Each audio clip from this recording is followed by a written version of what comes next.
Je pense trop. Vos pensées sont souvent pénibles et difficiles à stopper. Elles deviennent incontrôlables et vous prennent dans une spirale de négativité.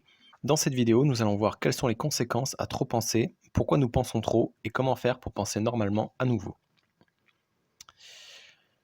Ruminer sans cesse les mauvaises pensées entraîne son lot de mauvaises conséquences. Les pensées deviennent incontrôlables et vont dans tous les sens.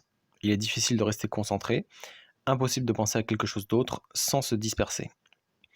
Penser trop peut donner des insomnies. À force de remuer des idées noires, ces pensées finissent par nous faire du mal. On se retrouve bloqué dans un état anxieux et notre estime de nous-mêmes finit par en prendre un coup. Et pour parachever le tableau, ce flot de pensées prend le dessus sur l'action. On préfère se morfondre dans notre bulle plutôt que de sortir affronter la réalité. Tout cela n'est pas très réjouissant, mais d'où vient cette manie de penser trop? Il existe plusieurs facteurs qui peuvent laisser nos pensées en roue libre. En premier, il y a l'anxiété. C'est d'ailleurs une cause et une conséquence de ce phénomène. Peut-être avez-vous un mode de vie trop stressant dû à votre environnement, une mauvaise alimentation ou que vous ayez subi un traumatisme. Si vous êtes dans ce cas, considérez l'anxiété comme un signal que votre corps n'en peut plus et a besoin de faire une pause. Il est aussi possible que vous soyez hypersensible. Si vous prenez trop les remarques des autres à cœur, si un rien peut vous émouvoir. Les personnes hypersensibles ont beaucoup tendance à s'interroger sur ce que ressentent les autres et ont une grande empathie. Penser trop rend la vie des hypersensibles très compliquée, mais ça n'est pas une fatalité. Voir la vidéo sur l'hypersensibilité. Voyons maintenant comment se débarrasser de ces pensées pour retrouver la paix. Si vous remuez les mêmes types de mauvaises pensées depuis un moment, il est peut-être bon d'en ajouter des meilleures. Ce qu'on appelle se changer les idées. Il y a des tonnes de façons de le faire. Il suffit de sortir de chez soi pour faire un tour dans la nature de préférence. Plus l'endroit change de votre quotidien, mieux c'est. Cela ne va pas stopper les pensées de votre cerveau, mais il y aura de nouvelles choses moins pénibles à penser en plus. D'où l'intérêt de faire une pause avec sa routine quotidienne, de partir en voyage ou en vacances. Si ce n'est pas possible pour vous, allez au travail à pied en passant par un autre chemin, cela fera déjà du bien. Se vider la tête par l'effort. Cette technique est une de mes préférées.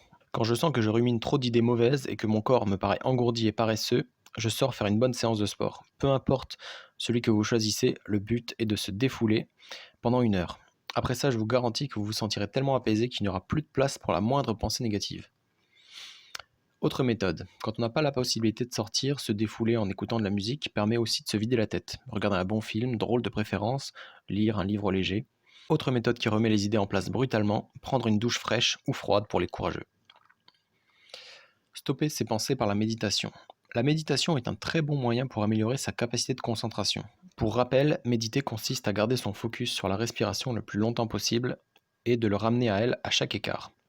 Cela vous paraîtra difficile au début, mais en pratiquant quelques minutes par jour, vous vous rendrez compte que les pensées partent moins dans tous les sens. Vous aurez un meilleur contrôle de votre esprit et cela fait du bien. Se trouver une nouvelle passion. Imaginez que vos pensées s'accélèrent encore, mais à propos d'une chose qui vous passionne. Comme quand nous étions enfants sur le chemin de la fête foraine, à penser à toutes les choses réjouissantes que nous allions faire. C'est certainement la meilleure solution face aux pensées négatives, se découvrir une passion et commencer à la vivre un peu chaque jour. Il est vrai que ça ne se trouve pas comme ça et qu'il faut prendre le temps de chercher et de s'y mettre. Mais c'est vraiment cette solution qui change la vie, en bien mieux. Alors agissez et améliorez votre vie. Comme nous l'avons vu, il y a beaucoup de façons différentes de se vider la tête en attendant que vous trouviez votre passion. Je voudrais finir cet article en vous parlant de certaines personnes qui se plaisent à se morfondre dans leurs mauvaises pensées. Ces personnes se sont laissées piéger par leur situation et ce sera plus difficile pour elles de s'en sortir. Ne faites pas la même erreur. Si vous souhaitez en savoir plus sur l'anxiété et comment s'en débarrasser sans médicaments, je vous ai mis une formation offerte dans la description.